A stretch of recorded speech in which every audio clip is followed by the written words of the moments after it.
ये इस तरह से समझने की कोशिश करो। ये समझ में आ रही बात? ये देखिए, ये अब ये सब पानी के मॉलिक्यूल है।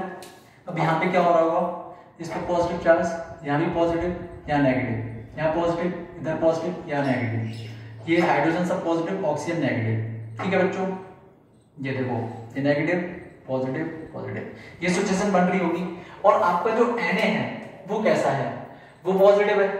अब क्या हो रहा होगा कि पॉजिटिव और नेगेटिव इन दोनों, ये दोनों अट्रैक्ट करेंगे एक दूसरे को।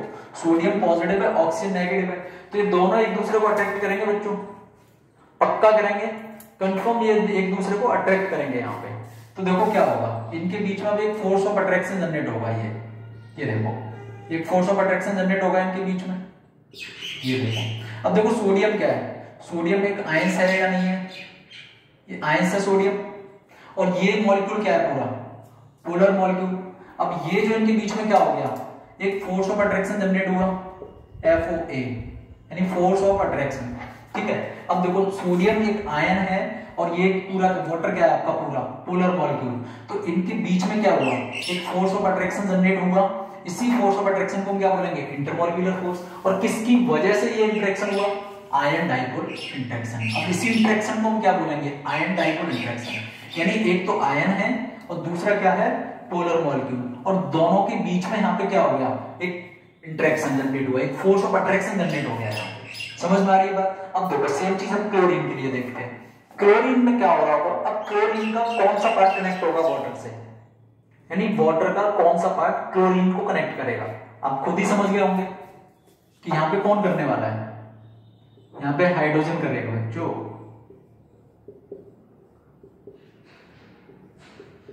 हाइड्रोजन करेगा ना यहाँ पे, क्योंकि हाइड्रोजन कैसा है, पॉजिटिव। अब देखो ये सिचुएशन, ठीक है। अब देखो यहाँ भी oxygen negative, hydrogen positive, hydrogen positive, ये नेगेटिव, ये पॉजिटिव, ये सब पॉजिटिव साइन है, ये नेगेटिव, इधर पॉजिटिव, इस पे भी पॉजिटिव और यहाँ नेगेटिव। अब देखो सोडियम जब नेगेटिव पॉजिटिव था तो इसको पास कौन आ रहा था, इसको कौन कनेक्ट कर रहा था, नेगेटिव पार्ट। यानी पोलर मॉलिक्यूल के पास दोनों पोल्स होते हैं, नेगेटिव भी होता है, पॉजिटिव भी होता है। तो सोडियम के पास पोलर मॉलिक्यूल का कौन सा पार्ट जाएगा, नेगेटिव वाला पार्ट जाएगा। लेकिन Cl नेगेटिव, अब देखो Cl नेगेटिव, Cl नेगेटिव भी क्या है, एक आयन ही तो है, एक आयन ही है ना Cl नेगेटिव भी। लेकिन इसके पास वाटर का कौन सा पार्ट आएगा, इसके पास वाटर का हाइड्रोजन वाला पार्ट आएगा, ये हाइड्रोजन वाला पार्ट, ये हाइड्रोजन वाला पार्ट इसके कनेक्ट करेगा इसको। समझ में आ रही बात? ये हाइड्रोजन वाला, क्योंकि पॉजिटिव है और Cl कैसा है, नेगेटिव।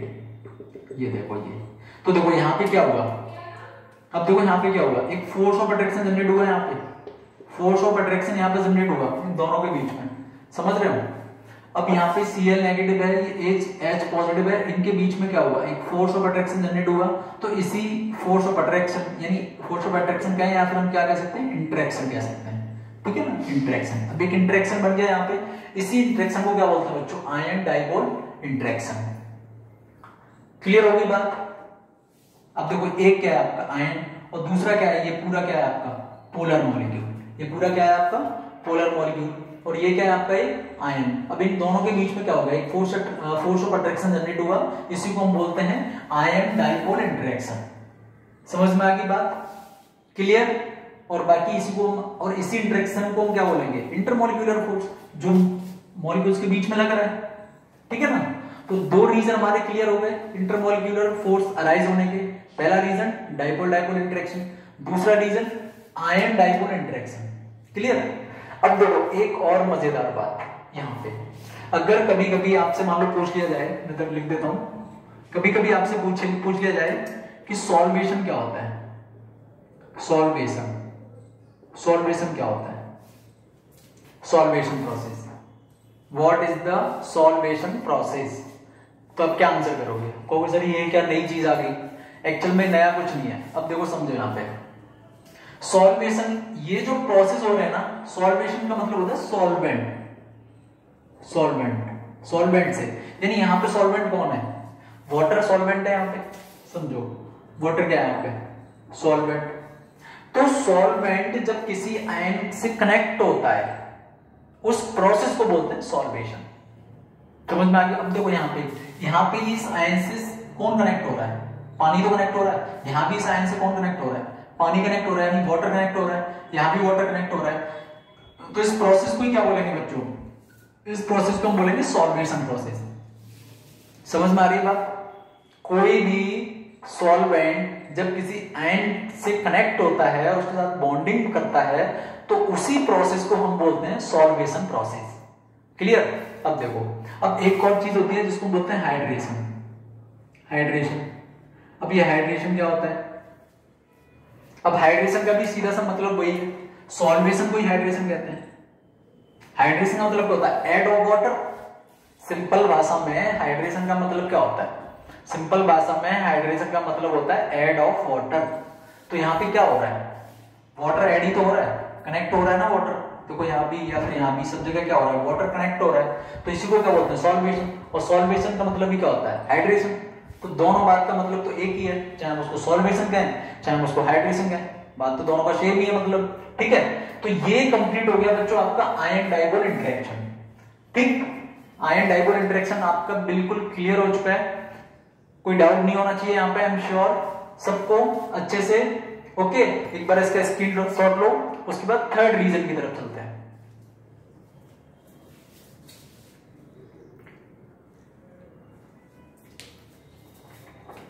ओके ठीक है, ले लिया, अब इसको रफ करते हैं बच्चों।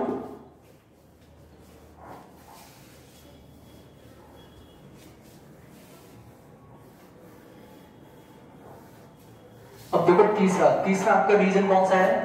तीसरा रीजन है बच्चों आपका आयन इंड्यूस्ड डाइपोल। तीसरा है आपका आयन इंड्यूस्ड डाइपोल। ठीक है, आयन इंड्यूस्ड डाइपोल इंटरेक्शन, ये आयन इंड्यूस्ड डाइपोल इंटरेक्शन, ये है आपका। तो अब देखो यहां पे क्या करना है बच्चों में आयन इंड्यूस्ड डाइपोल में, कि एक यहां पे जो होगा वो होगा आपका नॉन पोलर, एक नॉन पोलर मॉलिक्यूल होगा और दूसरे होगा आयंस। उसमें क्या हो रहा था? पोलर मॉलिक्यूल्स था और एक आयन था। यहां पे क्या होगा? एक तो होगा non polar molecule, non polar, और एक क्या होगा यहाँ पे? आयंस। यानी नॉन पोलर मॉलिक्यूल्स और आयंस, इन दोनों के बीच में यहां पे अट्रैक्शन होगा। एक नॉन पोलर मॉलिक्यूल और आयंस के बीच में अट्रैक्शन होगा, उसको हम बोलेंगे ion induced dipole interaction. Example से समझो कैसे। ठीक है, एग्जांपल से समझो किस तरह से होगा। जैसे मान लो एक वाटर है, ठीक, वाटर का स्ट्रक्चर क्या होता है? H होगा, या H होगा, इधर नेगेटिव और ये पॉजिटिव, ऑलरेडी नॉन पोलर। अच्छा हाँ, अब देखो यहाँ पे आयंस की बात कर लें, या फिर अब देखो आयंस यहाँ पे दिख रहा है आपको। ठीक है, अब एक यहाँ पे होगा non polar molecule. Non polar का मतलब जैसे मान लो हमने जीनोन ले लिया। अब जीनोन क्या होता है? नॉन पोलर मॉलिक्यूल है, और ये क्या एक आयंस है, आयंस कह लो, या फिर यहाँ पे आप पोलर मॉलिक्यूल भी कह सकते हैं, इसको कोई दिक्कत नहीं है। पोलर मॉलिक्यूल्स कोई इशू नहीं है, क्योंकि आपको थोड़ा सा कंफ्यूजन हो रही होगी कि सर ये तो आपने पोलर मॉलिक्यूल बना दिया, लेकिन पोलर मॉलिक्यूल में क्या होते हैं? आयंस प्रेजेंट होते हैं, सीधी सी बात है, राइट? तो देखो पोलर मॉलिक्यूल्स और ये आपका नॉन पोलर मॉलिक्यूल्स। ठीक, ये पोलर है और ये आपका नॉन पोलर है, जीनोन। अब देखो ओवरऑल कहने का इसका मतलब क्या है? इंड्यूस्ड का मतलब होता है जनरेट। जनरेट किसकी? किसी और की वजह से कोई चीज जनरेट होता है, उसको बोलते हैं इंड्यूस्ड। यानी किसी को देख के, एक तरह से संगत का असर। जैसे आपके स्कूल में कोई लड़का है वो आवारा है, बिल्कुल आवारा, एकदम आवारा, पूरे दिन आवारागर्दी करता रहता है, और एक लड़का है बहुत शरीफ, बहुत अच्छा लड़का है। अब जो बहुत अच्छा लड़का है वो उस आवारागर्दी करने वाले लड़के के संग घूम रहा है। ठीक है, तो क्या होगा? धीरे धीरे धीरे धीरे वो भी आवारागर्दी करने लग जाएगा। एक लड़का है जो पहले से बहुत बिगड़ा हुआ है, बहुत आवारा लड़का है, आवारागर्दी करता रहता है, और एक लड़का है बहुत शरीफ, लेकिन वो उसके साथ रह रहा है, तो धीरे धीरे क्या होगा? वो भी आवारागर्दी करने लगेगा। तो उसकी आवारागर्दी क्या होगी? वहां पे इंड्यूस्ड होगी, जनरेट हो गई। किसकी वजह से? आयंस की वजह से। उसी को हम बोलते हैं। अब देखो होगा क्या? ये पोलर मॉलिक्यूल है, यानी ये तो पहले से आवारा है, समझो इस चीज को। अब क्या होगा कि जब ये जीनोन जो नॉन पोलर मॉलिक्यूल्स है अब ये क्या है, ऑक्सीजन जिसमें नेगेटिव चार्ज है, तो जब ये इसके पास रहेगा तो ये नेगेटिव है, हाई इलेक्ट्रोनेगेटिव है, आपको पता है, तो ये अपनी तरफ खींचने की कोशिश करेगा। तो जैसे ही अपनी तरफ खींचने की कोशिश करेगा इसको, यहाँ पे पोल्स जनरेट हो जाएंगे, इधर पॉजिटिव और इधर नेगेटिव, यानी इसके इलेक्ट्रॉन्स उधर चले जाएंगे, न्यूक्लियस इसका इधर आ जाएगा, और इनके दोनों के बीच में देखो अब क्या बन जाएगा, यहाँ पे एक इंटरेक्शन जनरेट हो जाएगा। यानी ये नॉन पोलर मॉलिक्यूल भी कैसा कर दिया इसने, पोलराइज्ड कर दिया। कैसा कर दिया इसको, पोलराइज्ड कर दिया। अब ये तो शुद्ध शरीर लड़का था, बिल्कुल सिंपल नॉन पोलर था, कोई पोल्स नहीं थे इसके पास, कुछ नहीं था, कोई चार्ज नहीं था, कोई आयंस नहीं थे, कुछ नहीं थे। लेकिन ये जो वाटर है ये तो पोलर है, ये तो आवारा है, बिल्कुल आवारागर्दी करता रहता है। लेकिन ये जैसे ही इसके पास आया तो ये भी क्या बना दिया इसने, पोलराइज्ड, यानी इसको भी आवारा बना दिया इसने। नॉन पोलर से किस में कन्वर्ट हो गया, पोलराइज्ड में। अब देखो पोल जनरेट हो गए यहाँ पे, एक पॉजिटिव एक नेगेटिव, और इन दोनों के बीच में क्या हो गया, एक इंटरेक्शन यहाँ पे कनेक्ट हो गया, इन दोनों के बीच में एक इंटरेक्शन बन गया, और इसी इंटरेक्शन को हम बोलते हैं क्या, ये आयन इंड्यूस्ड डाइपोल। यानी ये आयन है, ठीक है। अब ये इंड्यूस्ड हो गए, किसकी वजह से इंड्यूस्ड हुआ है, इसकी वजह से इंड्यूस्ड हुआ ना, यानी ये जो जीनोम है ये किसकी वजह से इंड्यूस्ड हुआ, ये पोलर की वजह से इंड्यूस्ड हुआ ना, समझ में आ रही बात। और ये नॉन पोलर था, पहले नॉन पोलर था, लेकिन ये इसकी संगत में आके और क्या बन गया, ये पोलराइज्ड बन गया। केवल किसकी वजह से, वाटर की वजह से। ये तो सही था, तो शुद्ध था एकदम, लेकिन ये तो हरामी है ना पहले से ही, समझो इस चीज को, ये तो पहले से पक्का रहा है यहाँ पे वाटर। अब वाटर ने क्या कर दिया यहाँ पे कि ये जो जीनोम का मॉलिक्यूल था इसको भी अपनी संगत में लेके और नॉन पोलर बना दिया, यानी पोलराइज, नॉन पोलर से किस में कन्वर्ट कर दिया, उसको पोलराइज्ड में कन्वर्ट कर दिया। तो यहाँ पे जो इंटरेक्शन जनरेट हुआ ना, इसी इंटरेक्शन को हम बोलते हैं आयन इंड्यूस्ड डाइपोल इंटरेक्शन। यानी आयन की वजह से डाइपोल जनरेट हुआ। इसका मतलब समझो ना, मतलब क्या हुआ कि आयंस की वजह से डाइपोल जनरेट हो गया। तो वही तो हो रहा है यहाँ पे, क्लियर बच्चों। अब ये जो यहाँ पे FOA जनरेट हुआ, यानी फोर्स ऑफ अट्रैक्शन, जिसी को हम बोलते हैं इंटरमॉलिक्यूलर फोर्स। अब ये किसकी वजह से जनरेट हुआ, आयन इंड्यूस्ड डाइपोल की वजह से जनरेट हुआ। इसका स्क्रीनशॉट लो, फिर नेक्स्ट टॉपिक की तरफ मूव ऑन करना है। जल्दी से इसका स्क्रीनशॉट लो बेटा।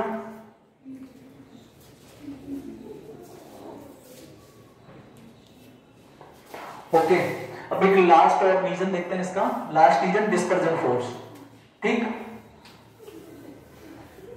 ये बहुत मजेदार टॉपिक है इसका लास्ट, जो है डिस्पर्जन फोर्स या फिर लंडन फोर्स बोलते हैं इसको। डिस्पर्जन फोर्स या फिर इसको लंडन फोर्स बोलते हैं। एक्चुअली ये जो नाम है ना इसका, लंडन फोर्स, ये एक साइंटिस्ट थे जिनका नाम था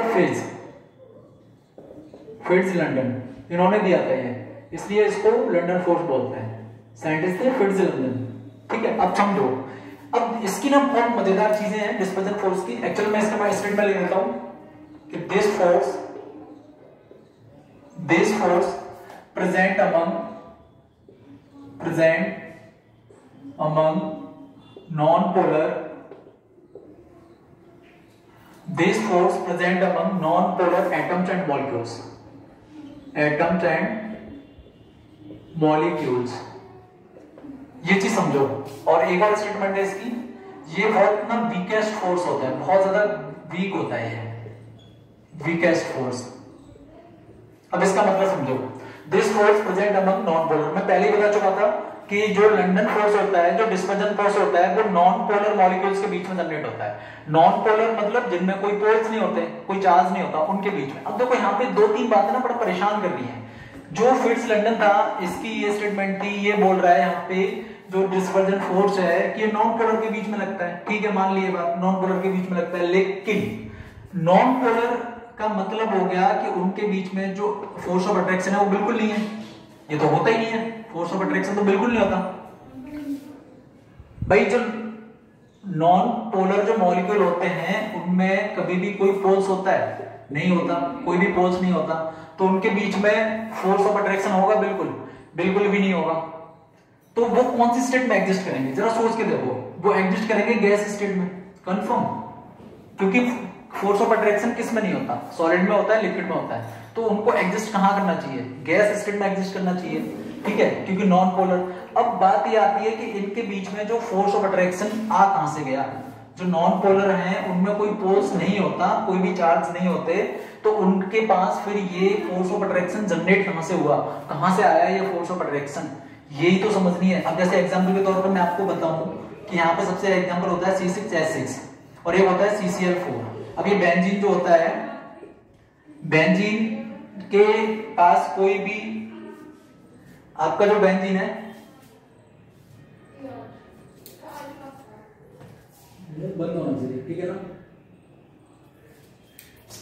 अब देखो यहाँ पे जो C6 होता है ना बेंजीन, अब ये है आपकी CCl4 यानी कार्बन टेट्राक्लोराइड। अब ये दोनों जो मॉलिक्यूल्स हैं ये लिक्विड में एग्जिस्ट कर रहे हैं। ये बहुत इंपॉर्टेंट बात है, जेई पॉइंट ऑफ व्यू से मैं बार बार बोल रहा हूं आपको, ठीक है। अब ये जो बेंजीन है ये भी लिक्विड में एग्जिस्ट कर रही है। अब देखो यहाँ पे फिट्स लंडन का स्टेटमेंट क्या है और CCl4 भी लिक्विड में एग्जिस्ट कर रही है। दोनों ही बातें दिमाग में बिठाओ अच्छे से। फिट्स लंडन जो स्टेटमेंट दे रहा है वो ये दे रहा है कि ये नॉन पोलर एटम्स, यानी नॉन पोलर एटम्स के बीच में फोर्स ऑफ अट्रैक्शन लग रहा है, ठीक है मान ली। लेकिन हमने पढ़ा क्या है कि जो गैस होते हैं उनके बीच में इंटरमॉलिक्यूलर फोर्स बिल्कुल नहीं होता। अगर इंटरमॉलिक्यूलर फोर्स नहीं होता, कोई भी चीज है जिसके बीच में इंटरमॉलिक्यूलर फोर्स है ही नहीं, तो वो कहां एग्जिस्ट करेगी, वो गैस स्टेट में एग्जिस्ट करेगी। लेकिन ये जो बेंजीन है और ये जो CCl4 है ये तो लिक्विड में एग्जिस्ट कर रही है। तो ऐसा हो क्यों रहा है, इस चीज को समझो। तो इसका मतलब ये है कि इनके बीच में कहीं ना कहीं फोर्स ऑफ अट्रैक्शन होगा, कंफर्म होगा फोर्स ऑफ अट्रैक्शन। और यही चीज प्रूव करी थी फिट्स लंडन ने, ठीक है, जिसको लंडन फोर्स कहते हैं या फिर डिस्पर्जन। डिस्पर्जन का मतलब क्या होता है, ये जो फोर्स होता है डिस्पर्जन फोर्स, तो जो डिस्पर्जन वर्ड है, डिस्पर्जन का मतलब होता है वीक, कोई चीज बहुत आसानी से टूट जाए उसको हम बोलते हैं डिस्पर्ज, इसलिए। और ये बहुत वीक फोर्स होता है। अब देखो समझो यहाँ पे इसका मतलब, ठीक है, इसको मैं रफ करता हूं, एक एग्जांपल से समझते हैं। जैसे फॉर एग्जांपल हमने यहाँ पे बात कर रहे हैं जीनोन की, जीनोन ही लेते हैं अगला एग्जांपल, ये जीनोन है। आपको पता है जीनोन में, मैं यहाँ पे बनाता हूँ, जीनोन में क्या होता है कि ये इसका न्यूक्लियस होगा और आउटरमोस्ट सेल में क्या प्रेजेंट होते हैं, इलेक्ट्रॉन्स प्रेजेंट होते हैं। और आपको एक चीज अच्छे से पता है कि जो इलेक्ट्रॉन होते हैं वो क्या करते हैं, मूवमेंट करते रहते हैं, आउटरमोस्ट सेल में घूमते रहते हैं, घूमते रहते हैं। अब क्या होगा कि इलेक्ट्रॉन जब यहाँ घूमते रहेंगे तो एक टाइम ऐसा आएगा कि इसका जो पॉजिटिव चार्ज है वो एक तरफ आ जाएगा और इलेक्ट्रॉन से वो एक तरफ चले जाएंगे। ये बात ध्यान रखना। इसका एक एग्जांपल हम समझ सकते हैं कि जैसे घर में मान लो वो जानते हो एक चीज होती है लोटा, उसमें पानी भरो और उसमें बर्फ के कुछ पीसेस डाल दो, फिर उसको बहुत जल्दी से ऐसे आप रोटेट करो, तो जो बर्फ के पीसेस होंगे ना वो ऐसे घूम रहे होंगे। ये नहीं है कि चारों तरफ ऐसे ऐसे मूवमेंट कर रहे होंगे, वो एक सर्कुलर बात में इस तरह से घूम रहे होंगे, करके देखना, ठीक है। तो अब ये इलेक्ट्रॉन्स क्या है कि इलेक्ट्रॉन्स जब इस तरह से घूम रहे होते हैं तो एक टाइम यहाँ पे क्या जनरेट हो जाता है, इसकी वजह से कि इसका जो न्यूक्लियस है वो एक तरफ चला जाता है, इलेक्ट्रॉन्स जो है वो एक तरफ चले जाते हैं। तो अब देखो यहाँ पे होगा क्या, जरा सोच के देखो, ये है तो मान लो इसका न्यूक्लियस इधर आ गया, इसके इलेक्ट्रॉन्स इधर आ गए, तो यहाँ पे क्या हो गया, ये मतलब यहाँ पे क्या चार्ज जनरेट हो गया, इधर नेगेटिव पोल रहेगा, इधर पॉजिटिव पोल रहेगा। सपोज करो कि दूसरा भी कोई मॉलिक्यूल है, अब उसके पास भी उसके इलेक्ट्रॉन्स इधर आ गए, न्यूक्लियस इधर चला गया, तो यहाँ पे पॉजिटिव चार्ज और यहाँ पे नेगेटिव चार्ज। तो देखो अब देखो इन दोनों के बीच में क्या होगा, यहाँ पे एक फोर्स जनरेट होगा कि नहीं होगा इन दोनों के बीच में। अब ये दोनों को अट्रैक्ट करेंगे, इंटरेक्शन जनरेट होगा, ये पॉजिटिव पोल है, ये नेगेटिव पोल है, अब इनके बीच में क्या होगा, एक इंटरेक्शन जनरेट हो जाएगा ना। तो इसी इंटरेक्शन को बच्चों क्या बोलते हैं, डिस्पर्जन फोर्स। और ये किस पे डिपेंड कर रहा है, कंप्लीटली ये डिपेंड कर रहा है मोमेंटरी डाइपोल। इसको हम क्या बोल सकते हैं बच्चों, मोमेंटरी डाइपोल, ठीक है।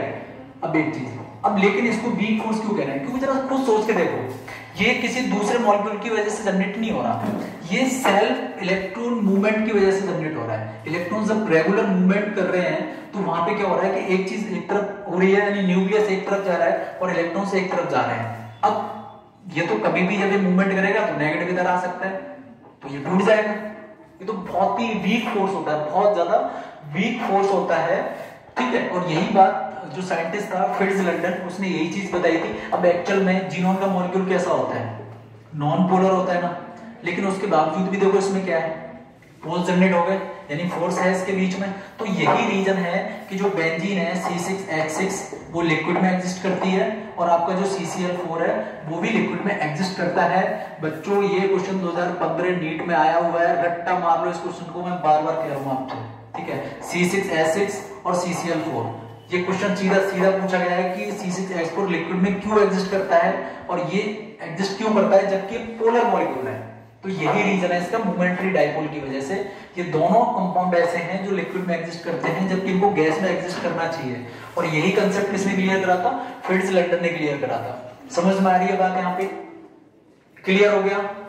ठीक है, एक बार इसका स्क्रीनशॉट लो, फिर एक लास्ट रीजन की तरफ चलते हैं।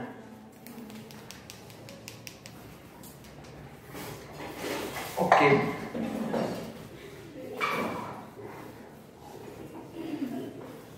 अब यहां पे लास्ट है आपका हाइड्रोजन बॉन्डिंग।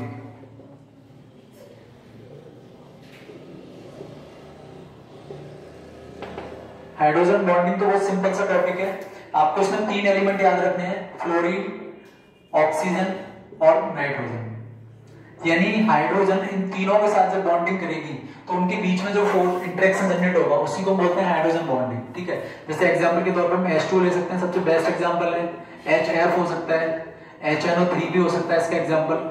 ठीक, अब जैसे वाटर का स्ट्रक्चराइज में बना के दिखाता हूं आपको, ऑक्सीजन, यहाँ हाइड्रोजन, इधर हाइड्रोजन, यहाँ पॉजिटिव और यहाँ नेगेटिव। तो अब देखो यहाँ पे क्या हुआ, एक और मॉलिक्यूल आ जाता है वाटर का। मान लो वाटर का एक और मॉलिक्यूल है, हमने ये बना लिया यहाँ पे।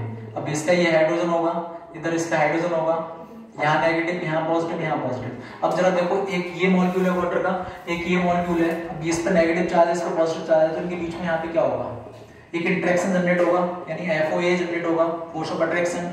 तो ये जो जनरेट हो रहा है ना, अब देखो हाइड्रोजन और ऑक्सीजन इनके बीच में बॉन्डिंग हो रही है। यहाँ पे हाइड्रोजन में पहले स्टेटमेंट दे चुका हूँ कि हाइड्रोजन बॉन्डिंग इन तीन के साथ बॉन्डिंग करती है, या तो फ्लोरीन के साथ, या ऑक्सीजन के साथ, या फिर नाइट्रोजन के साथ। अब वाटर मॉलिक्यूल के केस में देखो, यहाँ पे S पॉजिटिव है, यहाँ पे O नेगेटिव है, तो बॉन्डिंग किसके बीच में हुई है, यहाँ पे हाइड्रोजन और ऑक्सीजन के बीच में बॉन्डिंग हुई और दोनों पोल्स जनरेट हो रहे हैं।